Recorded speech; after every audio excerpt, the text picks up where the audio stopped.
Assalamualaikum warahmatullahi wabarakatuh. Waalaikumsalam warahmatullahi wabarakatuh. Bismillahirrahmanirrahim.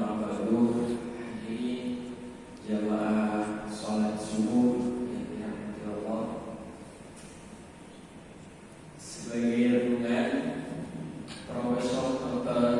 Imam Zain bin Abdul Aziz Al-Malibari, beliau menulis dalam kitabnya Kitab Irsyad Ibadil Sabil Rasyad halaman 161. Saat itu terdapat imam besar, yaitu Imam Abdullah bin Mubarak, sedang melaksanakan ibadah haji. Tatkala prosesi haji telah selesai, imam besar tersebut tertidur di pelataran Masjidil Haram. Dan di dalam tidurnya tersebut beliau bermimpi melihat Allah mengutus dua malaikat untuk memonitoring para jemaah haji di tahun tersebut yang menunaikan ibadah haji. Dalam percakapannya, dua malaikat tersebut saling bertanya, "Wahai sahabatku, berapakah jumlah jemaah haji yang menunaikan ibadah haji tahun ini?" Jumlah jemaah haji yang menunaikan ibadah haji tahun ini yakni 600.000. Baik, lalu berapakah jumlah jemaah haji tahun ini yang haji yang diterima oleh Allah? Sang malaikat satu pun menjawab, "Tak ada satupun jemaah haji yang diterima oleh Allah, bahkan yang mabrur, kecuali karena doa satu orang, yang mana orang tersebut tidak melaksanakan haji di tahun ini. Karena doa satu orang tersebutlah yang mengantarkan 600.000 jamaah haji tahun ini menjadi haji yang mabrur, bukan hanya diterima melainkan haji yang mabrur. Siapakah orang tersebut, wahai sahabatku? Beliau adalah muwafaq, rumahnya di Damaskus." Lalu sang imam besar pun terbangun dari tidurnya.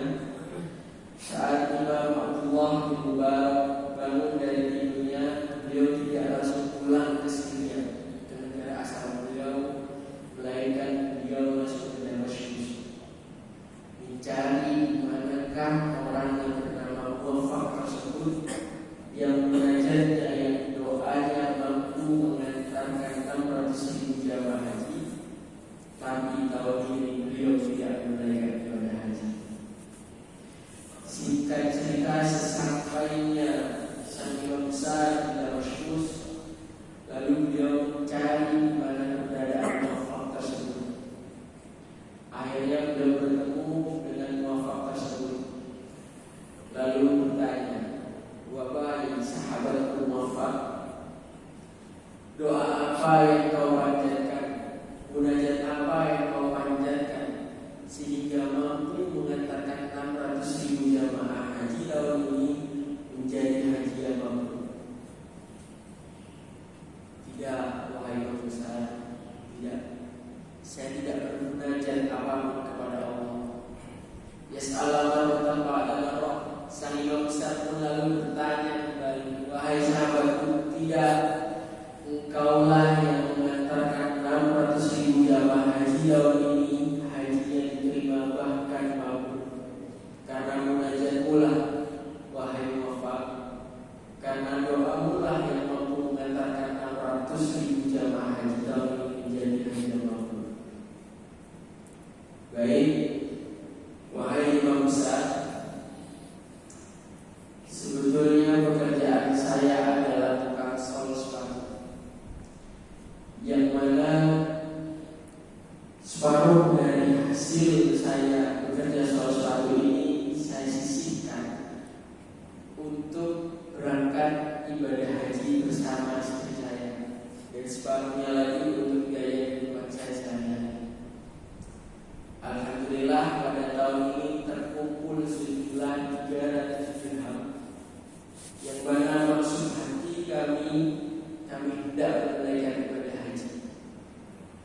Namun biidznillah tahun ini rezeki saya dikaruniai Allah istri hamil. Jadi kami tidak bisa menunaikan ibadah haji, kami tidak bisa berangkat ibadah haji karena faktor kesehatan dan keselamatan istri saya. Suatu hari istri saya mencium aroma sate dari tetangga saya, yang mana aroma tersebut cukup menggoda nafsu makan istri saya. Lalu saya datangi ke rumah tersebut, dan rumah tersebut adalah rumahnya sang sayyibah atau janda dengan 3 orang anak. Sesampainya di depan rumah sang sayyibah, saya menghaturkan permohonan saya untuk meminta 2 atau 3 tusuk sate untuk istri saya sedang hamil. Namun jawaban sang sayyibah tersebut membuat saya terkejut. Wahai anakku wafat, hada haram laka wa halalun lana. Sesungguhnya daging sate ini haram bagi engkau, tapi halal bagi kami. Loh, kenapa?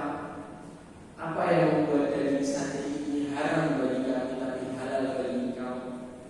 Ya, daging sate ini adalah daging sate bangkai keledai. Tadi subuh setelah bermunajat kepada Allah, saya sholat duha. Dalam munajat saya di sholat duha tersebut, ya Allah, rezekikanlah kami dan anak-anak kami makanan hari ini. Lalu saya berangkat ke hutan, menemukan bangkai keledai, dan bangkai keledai inilah yang saya sate, yang aromanya dicium oleh istri, wahai anakku. Begitu kata sang sayyibah. Baik, mendengar kabar tersebut, muafak kembali pulang ke rumahnya, lalu bermusyawarah dengan sang istri tersebut. Wahai istriku, sepertinya tahun ini kita memang tidak ditakdirkan untuk berangkat haji. Di satu sisi karena engkau hamil, di sisi lain karena ada tetangga kita yang lebih membutuhkan tabungan kita. Ada tetangga kita yang butuh makan, bahkan harus makan bangkai dari keledai hari ini. Baik, wahai suamiku, mari kita infakkan, mari kita sedekahkan seluruh tabungan haji kita yang berjumlah 300 dirham tersebut untuk sang sayyibah dan 3 putranya. Semoga menjadi amal kita, dan semoga niat kita sedekah ini tetap diganjar oleh Allah, dicatat sebagai amalan menunaikan ibadah haji. Dan semoga Allah tahun ini menerima seluruh amal ibadah haji jamaah haji dan menjadikannya haji yang mabrur. Jadi kesepakatan muafak bersama istrinya adalah mensedekahkan seluruh tabungan hajinya dengan niatan tetap meminta kepada Allah, dicatat sebagai tamu Allah dan menjadi haji yang mabrur untuk seluruh jamaah haji tahun ini. Sesampainya di depan pintu sang sayyibah, setelah menghaturkan maksud hati kepada sang sayyibah, wahai ibunda, sesungguhnya tabungan ini adalah tabungan kami menunaikan ibadah haji tahun ini. Tetapi karena istri kami sedang hamil dan kami mengetahui bahwa engkau lebih membutuhkan tabungan ini, kami beserta istri kami mensedekahkan seluruh tabungannya. Semoga amal sedekah kami ini dicatat oleh Allah sebagai amal ibadah haji, dan seluruh jamaah haji tahun ini menjadi haji yang mabrur. Setelah menerima tabungan dari muafak tersebut, sang sayyibah pun berkata dan bermunajat, ya Allah,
untuk yang sebelumnya